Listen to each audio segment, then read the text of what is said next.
Protagonist selected Zabiela Akbar, Mujahideen Field Commander, Kunar Province.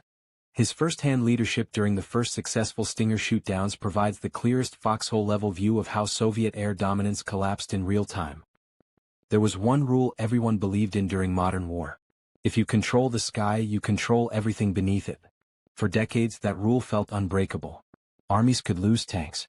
They could lose cities. They could even lose battles. But if their aircraft still ruled the air, they could always come back. They could resupply. They could punish. They could hunt. And in the mountains of Afghanistan in the 1980s, no one embodied that rule more completely than the Soviet Union. Their helicopters were everywhere. Mi-24 Hind gunships prowled valleys like armored beasts. Mi-8 transports lifted troops onto ridgelines no infantry could climb. Fighter bombers screamed overhead, unchallenged, raining rockets and cluster bombs onto anything that dared move. You cannot fight an army you cannot see coming. You cannot ambush an enemy that watches from above. You cannot win when the sky belongs to them. The Soviets knew this. Their pilots knew this. Their commanders built their entire strategy around it. And the Afghan resistance knew it too. For years they hid when the rotors echoed. They scattered when jets appeared. They lost men not in battles, but in sudden, unavoidable strikes from the air. This was the rule. And everyone accepted it. But in September 1986, in one narrow valley, that rule shattered. Not with a squadron. Not with an air force. But with a weapon carried on one man's shoulder. You are Zabiela Akbar. You are not a general. You are not a politician. You are not even formally trained as a soldier. You are a field commander in eastern Afghanistan, operating in Kunar Province near the Pakistani border. You know these mountains because you grew up among them. You know which paths disappear into stone. You know how sound carries. You know where helicopters like to fly. By 1986 you have been fighting for years. You have watched villages burn after airstrikes.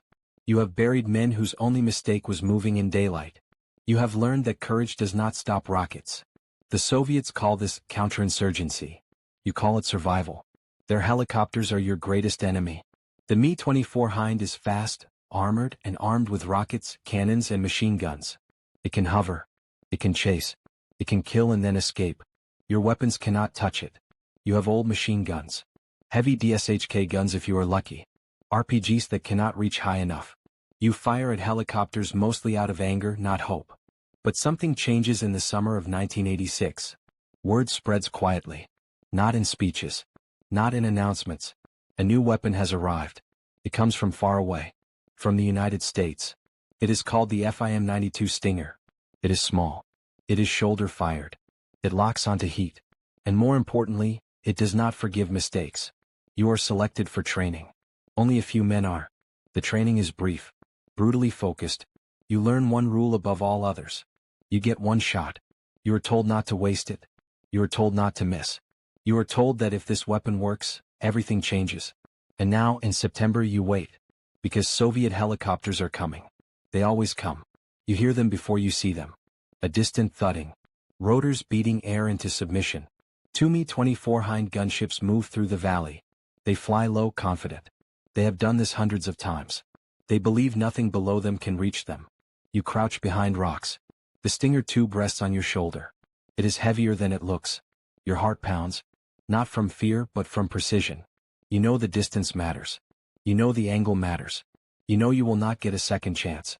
The helicopters close in. 1,500 meters. 1,200 meters. 900 meters. You raise the launcher. The seeker head activates. A sharp electronic whine fills your ear. The sound grows stronger as the missile senses heat. The hind fills your vision. You can see the cockpit. The stub wings. The rocket pods. The tone steadies. This is it. You squeeze the trigger. The missile launches with a violent kick.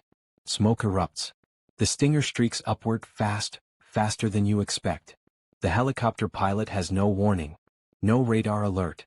No evasive maneuver. No countermeasure. The missile slams into the engine housing. The explosion is immediate. The hind lurches. Fire pours from its side. The rotors lose rhythm. The aircraft yaws, spins and then drops. It crashes into the mountainside. Silence. Then shouting. The second helicopter breaks formation instantly. It climbs hard. It flees. You are stunned. Not because you fired, but because it worked. Within minutes, Soviet rescue attempts falter. No helicopters approach the crash site. None dare. Word spreads faster than bullets. That same week, another Stinger fires. Then another. Then another. Soviet pilots start to panic. They change tactics. They fly higher. They fly faster. They drop flares constantly. It does not help. By the end of 1986, dozens of aircraft fall from the sky. Soviet pilots refuse missions. Commanders issue new rules. Flights are cancelled. For the first time, the air is not safe. And the Soviets cannot understand how. Mid-roll seat. If you find this kind of forgotten history as fascinating as we do, we'd be honored if you'd hit that subscribe button. We believe these stories of courage and sacrifice deserve to be told. And by subscribing, you help us ensure they aren't forgotten. What the Soviets don't understand at first is the scale of what they are losing. This is not just aircraft. This is control. Their entire war doctrine depends on air mobility. Helicopters move troops, evacuate wounded, resupply outposts, intimidate resistance. Now every flight is a gamble. Aircraft losses spike. Between 1986 and 1988, hundreds of Soviet aircraft are destroyed or damaged. Pilots fly higher, making close air support ineffective. Bombing becomes inaccurate. Ground units are exposed. Morale collapses. Soviet commanders report missile fear. Pilots nickname the Stinger the invisible sniper. The psychological impact is devastating. Villages once terrorized now resist openly. Supply routes reopen. Ambushes succeed. The balance shifts. Within 3 years, the Soviet Union withdraws. Not solely because of the Stinger, but because the sky is no longer theirs. The rule is broken. Zabiela Akbar survives the war. He does not become famous. He does not become rich. His name appears mostly in interviews and footnotes. But his moment matters. Because it proves something timeless. Technology does not win wars alone. People do. A single man. One weapon. One decision. To this day, military planners study the Stinger's impact. Not for its engineering, but for what it did to belief. Air superiority is powerful. But it is not invincible. If this story moved you, please hit that like button. Every click tells the algorithm this piece of history is worth remembering. We're dedicated to rescuing these forgotten stories from the archives. If you want to join us on this mission, please subscribe and turn on notifications. Where are you watching from? Drop a comment with your city or country and tell us if someone in your family served. Thank you for ensuring that Zabiela Akbar and the men who watched the sky do not disappear into silence. They deserve to be remembered.